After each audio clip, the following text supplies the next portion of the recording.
मेरा नाम आलिया सुमरो है और मैं पाक शाहीन बॉक्सिंग क्लब में ट्रेनिंग करती हूँ और मैं लियारी में रहती हूँ।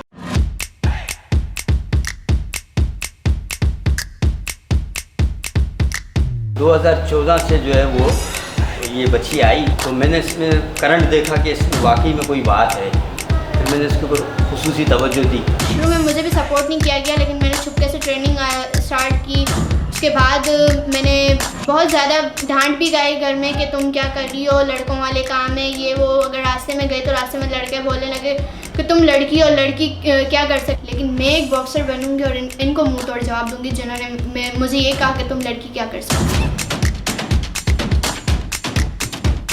मुझे इस बात का फ़ख्र है कि मैं ट्रेनिंग बहुत आराम से करती हूँ, क्योंकि हाँ ये है कि बाज़ लड़कियाँ शौकिया बॉक्सर होती है, लेकिन मैं वो बॉक्सर नहीं। बस मेरा एक जुनून है कि मैं आगे बढ़ूँगी, कुछ करके दिखाऊँगी, पाकिस्तान का नाम रोशन करूँगी। इसके अंदर सबसे बड़ी खूबी ये है कि इसके पास सिर्फ ना नहीं है, जो भी बोलो, जो भी टाइम बोलो कि ये करना है, ये एनी टाइम रेडी है। कितनी भी सख्त यानी ट्रेनिंग हो, कोई भी मामला हो, पीछे नहीं हटती है। जब फील्ड ही ऐसी ज्वाइन की है तो फिर इसमें डर किस बात का। अगर डर रखोगे तो फिर हम कुछ नहीं कर सकेंगे। दिल खोल के अपनी लगन के साथ पंचेस करो, ताकि फिर अगले वालों को पता चले कि हाँ भाई पंच किसे बोलते हैं। ये अपने वेट की अनबीटेड बॉक्सर है, उस यानी कि 2013 से लेके आज दिन तक, यानी कि इसको किसी भी बच्ची ने इसके अपने वेट में इसको नहीं मारा है। मैंने 25 टूर्नामेंट खेले हैं, उसमें से एक भी नहीं आ रही। जैसे कि फ़र्स्ट टाइम गोल्ड हुई थी मैं अपना पीपल्स स्टेडियम में, जहाँ बस कोई जानता भी नहीं था। जब रिंग में मुझे चढ़ा दिया, क्योंकि मैं 8 किलो ऊपर खेल रही थी उस वक्त, तो सब मुझे हमारे कोच को कहने लगे कि बच्ची है तुम, आप 8 किलो ऊपर खिला रहे हो, कभी 6 किलो खिला रही हो, इसके लिए नुकसान है।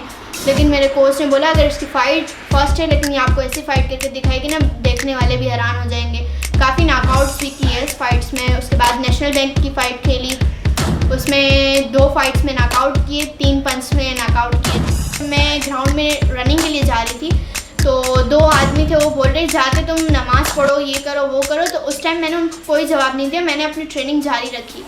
फिर जब मैं उसी ग्राउंड में फाइट्स की मैंने और उधर चीफ गेस्ट हुई, तो जिन्होंने बातें की ना, उन्होंने आके भी सर पे हाथ रखा कि नहीं ये हमारी बच्ची है। अब इसका जुनून, इसका जज्बा इतना है कि मैं समझता हूँ कि ये इंटरनेशनल सतह पे जो है वो, जिस तरह इस क्लब के पहले बच्चे ने गोल्ड मेडल लिया, ये एक हिस्ट्री है, तो ये हिस्ट्री शायद यही बनाएगी। शायद इसलिए बोल रहा हूँ कि हमारे पास वसाइल नहीं है। इंतहाई गरीब घराने से इसका ताल्लुक़ है। ये कभी रोटी खाते हैं, कभी फाका कशी करके भी यानी इनका वक्त गुजरता है। इसका बाप जो है वो एक मज़दूर है, सुबह को जाता है शाम को आता है। तो मतलब ये अगर दिहाड़ी लगती है तो रोटी होती है, वरना ये कि वो सूखे टुकड़े खा के भी ये गुजारा करते हैं। बहुत ज़्यादा ही मसलात हैं, मैं खुल के ट्रेनिंग भी नहीं कर पाती, क्योंकि कभी मकान मालिक आ जाते हैं, भाई किराया दे दो, ये वो या कुछ कर दो। लेकिन क्या मसला ये है कि पापा खुद लेबरिंग करते हैं, हमारे पास कोई सहूलत नहीं है। अगर मैं इन मसाइल को दिमाग में बिठा दूँगी तो फिर मैं कुछ भी नहीं कर पाऊँगी। इसलिए इन मसाइल को दूर रखते हुए मैं अपनी ट्रेनिंग को बरकरार रखती हूँ और रखूँगी इंशाल्लाह, और ऐसा मकाम हासिल करूँगी कि मैं अपने घर वालों को एक अच्छी जगह में बिठा सकूं और वो मुझ पर फख्र करें कि हाँ भाई हमारी बेटी ने बेटा बन के दिखाया है। मेरी ज़िंदगी का सबसे बड़ा ड्रीम है कि मैं ओलंपिक्स खेलूं और ओलंपिक में गोल्ड हो जाऊं, और फिर वही गोल्ड जिन्होंने मुझे बहुत ज़्यादा सपोर्ट की, मुझे अप्रिशिएट किया, जैसे कि मेरे कोच, सबसे पहले तो मैं उनको दूँगी, उनके बाद वही मेडल उतार के मैं अपने पापा को दूँगी, जो मेरा क्रेडिट जाता है मेरे पापा को, जिन्होंने बहुत ज़्यादा सपोर्ट की। ये अगर बाहर जाएगी तो मैं नहीं समझता हूँ कि ये एम्प्टी हैंडेड वापस आएगा। मतलब ये कि ये पोजीशन देगी। मैं अल्लाह पाक से यही शुक्र अदा करती हूँ कि मैं एक अच्छी बॉक्सर हूँ, और आगे भी बस यही दुआ है कि मेरे घर वालों की भी दुआ है कि मैं आगे जाऊँ पाकिस्तान के लिए, लियारी के लिए, और लियारी वालों को ये साबित करके दिखाऊँ कि हम भी किसी से कम नहीं।